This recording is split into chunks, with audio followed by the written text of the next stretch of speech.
भक्त हरिदास, जिनकी तनिक सी कृपा की कोर के ही कारण ये नाम रूपात्मक संपूर्ण संसार स्थित है, जिनके भ्रूभंग मात्र से ही त्रिगुणात्मिका प्रकृति अपना सभी कार्य बंद कर देती है, उन अखिल कोटि ब्रह्मांड नायक भगवान के नाम महात्म्य का वर्णन बिचारी अपूर्ण भाषा कर ही क्या सकती है।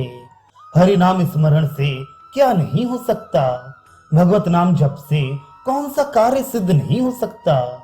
जिसकी जिव्या को सुमधुर श्री हरि के नाम रूपी रस का चस्का लग गया है, उसके लिए फिर संसार में प्राप्य वस्तु ही क्या रह जाती है। यज्ञ, याग, जप, तप, ध्यान, पूजा, निष्ठा, योग, समाधि सभी का फल भगवत नाम में प्रीत होना ही है। यदि इन कर्मों के करने से भगवत नाम में प्रीत नहीं हुई तो इन कर्मों को व्यर्थ ही समझना चाहिए। इन सभी क्रियाओं का अंतिम और सर्वश्रेष्ठ फल यही है कि भगवत नाम में निष्ठा हो।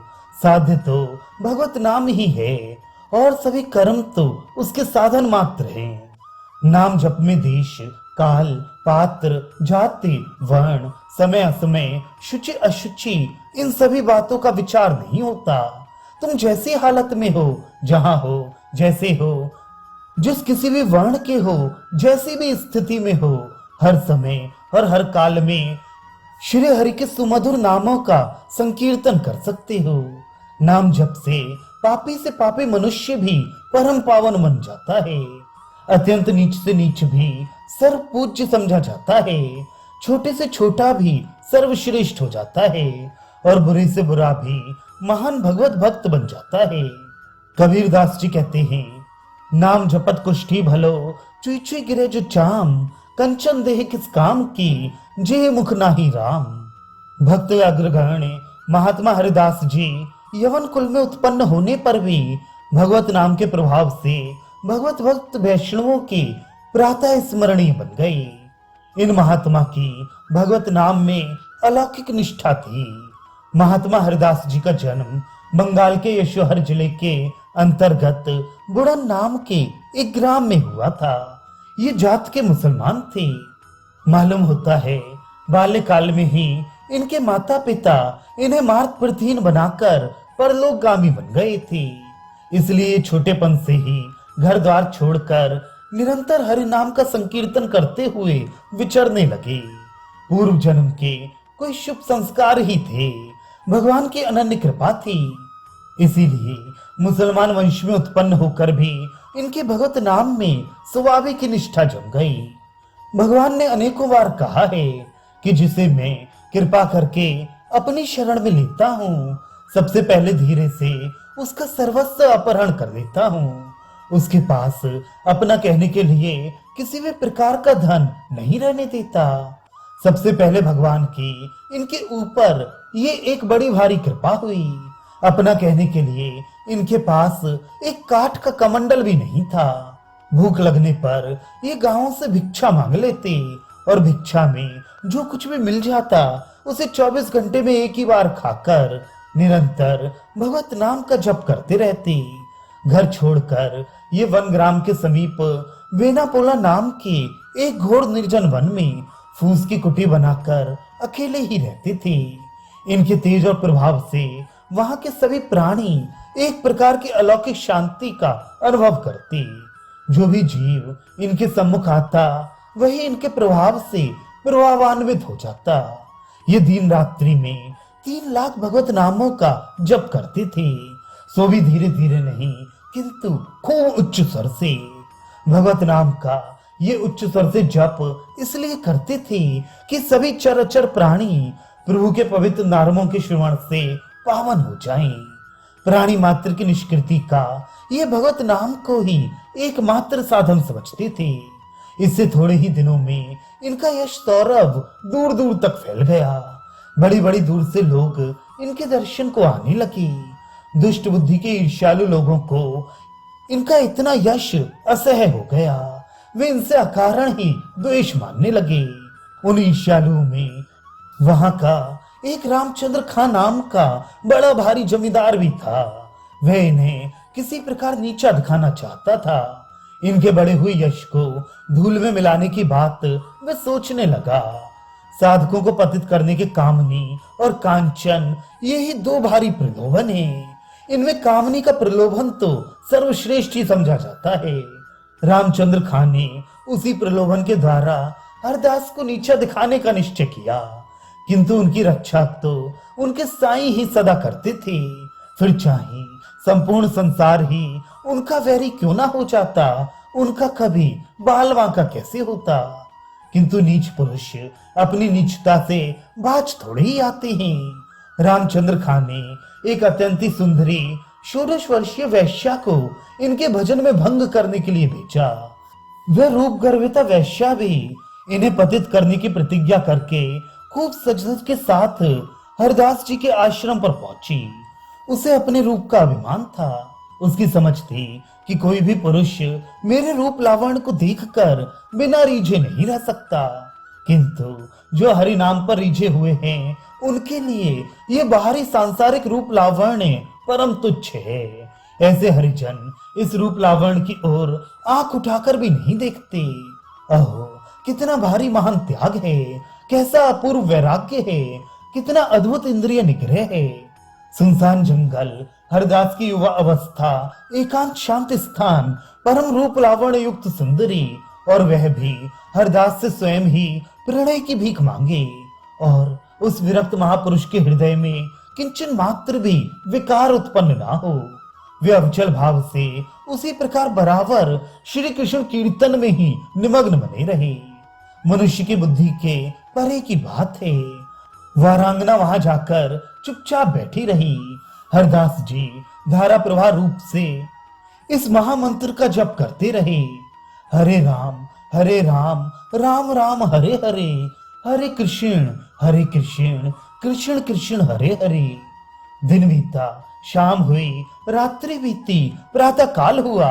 इसी प्रकार 4 दिन व्यतीत हो गए। वारांगना रोज आती और रोज जो कि त्यों ही लौट जाती। कभी कभी बीच में साहस करके हरदास जी से कुछ बातें करने की इच्छा प्रकट करती, तो हरदास जी बड़ी ही नम्रता के साथ उत्तर देते, आप बैठें, मेरे नाम जप की संख्या पूरी हो जाने दीजिए, तब मैं आपकी बातें सुन सकूंगा। किंतु नाम जप की संख्या 10, 20 या 1000, 2000 तो थी ही नहीं। पूरे 3 लाख नामों का जप करना था, सो भी उच्च स्वर से गायन के साथ। इसलिए 4 दिन उसे निराश ही होना पड़ा। सुबह आती, दोपहर तक बैठती, हरदास जी लय से गायन करते रहते, हरे राम राम राम हरे हरे, हरे कृष्ण कृष्ण कृष्ण हरे हरे। बिचारी बैठे बैठे स्वयं भी इसी मंत्र को कहती रहती। शाम को आती तो आधी रात्रि तक बैठी रहती। हरदास जी का जप अखंड रूप से चलता रहता। हरे राम राम राम हरे हरे, हरे कृष्ण कृष्ण कृष्ण हरे हरे। 4 दिन निरंतर हरे नाम स्मरण से उसके सभी पापों का क्षय हो गया। पापों के क्षय हो जाने से उसकी बुद्धि एकदम बदल गई। अब तो उसका हृदय उसे बार बार धिक्कार देने लगा। ऐसे महापुरुष के निकट मैं किस बुरे भाव से आई थी, इसका स्मरण करके वह मन ही मन अत्यंत दुखी होने लगी। अंत में उससे रहा नहीं गया। वह अत्यंत दीन भाव से हरदास जी के चरणों में गिर पड़ी और आंखों से आंसू बहाते हुए गदगद कंठ से कहने लगी, महाभाग, सचमुच ही आप पतित पावन हैं। आप जीवों पर अहद की कृपा ही करते हैं। आप परम दयालु हैं। अपनी कृपा के लिए आप पात्र अपात्र का विचार ना करके प्राणी मात्र के प्रति समान भाव से ही दया करते हैं। मुझ जैसी पतिता, लोक निंदिता और खोटी बुद्धि वाली अधम नारी के ऊपर भी आपने अपनी असीम अनुकंपा प्रदर्शित की। भगवान, मैं खोटी बुद्धि से आपके पास आई थी, किंतु आपके सत्संग के प्रभाव से मेरे पे भाव एकदम बदल गई। श्री हरि के सुमधुर नामों के श्रवण मात्र से ही मेरे कलुषित विचार भस्मीभूत हो गए। अब मैं आपके चरणों की शरण हूँ। मुझ पतिता अबला का उद्धार कीजिए। मेरे घोर पापों का प्रायश्चित बताइए। क्या मेरी भी निष्कृति का कोई उपाय हो सकता है? इतना कहते कहते वे हरदास के चरणों में लौटने लगी। हरदास जी ने उसे आश्वासन देते हुए कहा, देवी उठो, घबराने की कोई बात नहीं। श्री हरि बड़े दयालु हैं। वे नीच, पामर, पतित सभी प्रकार के प्राणियों का उद्धार करते हैं। उनके दरबार में भेदभाव नहीं। भगवत नाम के सम्मुख भारी से भारी पाप नहीं रह सकते।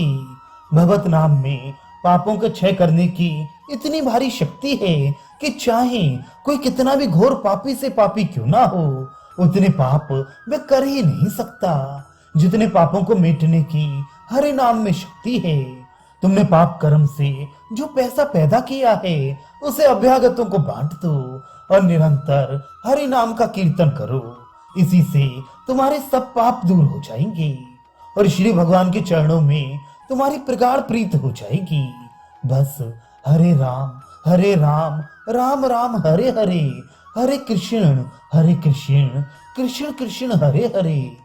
इस महामंत्र में ही सब सामर्थ्य विराजमान है। इसी का निरंतर जप करती रहो। अब इस कुटिया में हम नहीं रहेंगे, तुम ही इसमें रहो। उस वैश्या को ऐसा उपदेश करके महाभागवत हरिदास जी सीधे शांतिपुर चले गए और वहां जाकर अद्वैताचार्य के समीप अध्ययन और श्री कृष्ण संकीर्तन में सदा संलग्न रहने लगे। इस बार वनिता ने भी हरदास जी के आदेशानुसार अपना सर्वस्व दान करके अकिंचनों का सा वेश धारण कर लिया। वह फटे पुराने चीथड़ों को शरीर पर लपेटकर और भिक्षान से उधर निर्वाह करके अपने गुरुदेव के चरण चिन्हों का अनुसरण करने लगी। थोड़े ही समय में उसकी भक्ति की ख्याति दूर दूर तक फैल गई। बहुत से लोग उसके दर्शन के लिए आने लगे। वह हरिदासी के नाम से सर्वत्र प्रसिद्ध हो गई। लोग उसका बहुत अधिक आदर करने लगे। महापुरुषों ने सत्य ही कहा है कि महात्माओं का खोटी बुद्धि से किया हुआ सत्संग भी व्यर्थ नहीं जाता। सत्संग की महिमा ही ऐसी है। इधर रामचंद्र खां ने अपने कुकृत्य का फल यहीं पर प्रत्यक्ष पा लिया। नियत समय पर बादशाह को पूरा लगान न देने के अपराध में उसे भारी दंड दिया गया। बादशाह के आदमियों ने उसके घर में आकर अखाद्य पदार्थों को खाया और उसे स्त्री बच्चे सहित बांधकर वे राजा के पास ले गए। उसे और भी भांति भांति की यातनाएं सहनी पड़ी। सच है, जो जैसा करता है उसे उसका फल अवश्य ही मिलता है।